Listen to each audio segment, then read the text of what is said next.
Ada satu kenyataan yang biasanya baru dipahami ketika seseorang mulai dewasa. Tidak banyak orang yang benar-benar memikirkan hidupmu. Bukan karena mereka jahat. Bukan karena mereka tidak punya empati. Tapi karena mereka juga sedang sibuk memikirkan hidup mereka sendiri.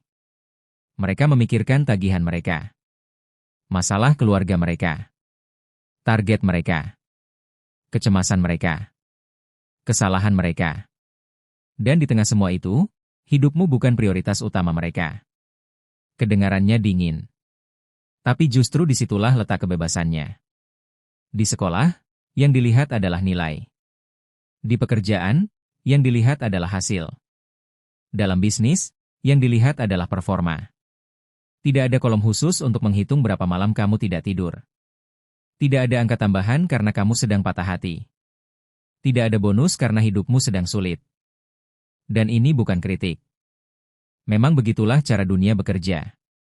Ketika pesawat diterbangkan, penumpang tidak bertanya apakah pilot sedang sedih.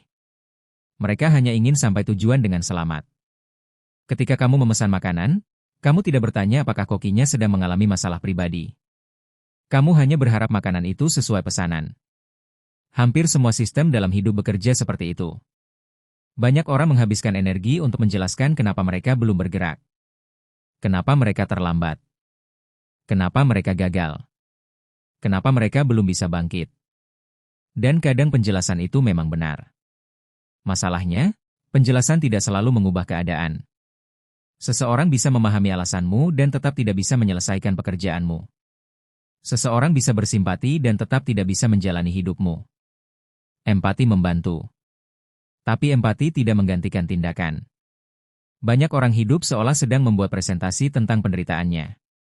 Mereka ingin dunia tahu bahwa mereka sudah berusaha. Bahwa mereka sudah berkorban. Bahwa mereka sudah bertahan sejauh ini. Padahal kebanyakan orang tidak sedang menilai itu. Mereka hanya melihat apa yang ada di depan mereka sekarang. Dan anehnya, ketika kamu menerima kenyataan itu, hidup justru terasa lebih ringan. Karena kamu berhenti menghabiskan energi untuk mencari pengakuan. Setelah kehilangan seseorang, waktu tetap berjalan. Setelah gagal, waktu tetap berjalan. Setelah rencana berantakan, waktu tetap berjalan. Pagi tetap datang. Tagihan tetap muncul. Pekerjaan tetap menunggu. Bukan karena dunia tidak peduli. Tapi karena dunia memang tidak berhenti untuk siapapun. Dan semakin cepat seseorang menerima hal itu, semakin cepat ia bisa fokus pada hal yang masih bisa dilakukan. Ada orang yang menunggu sampai dirinya lebih siap. Lebih kuat. Lebih termotivasi. Lebih percaya diri.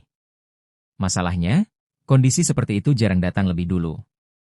Banyak hal justru terbentuk setelah seseorang mulai bergerak.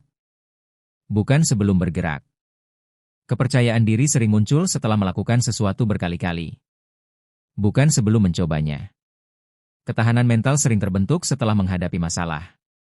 Bukan sebelum masalah datang. Kalau hari ini kamu sedang lelah, istirahatlah. Kalau hari ini kamu sedih, rasakan saja. Kalau hari ini kamu kecewa, akui saja. Tidak ada yang salah dengan itu.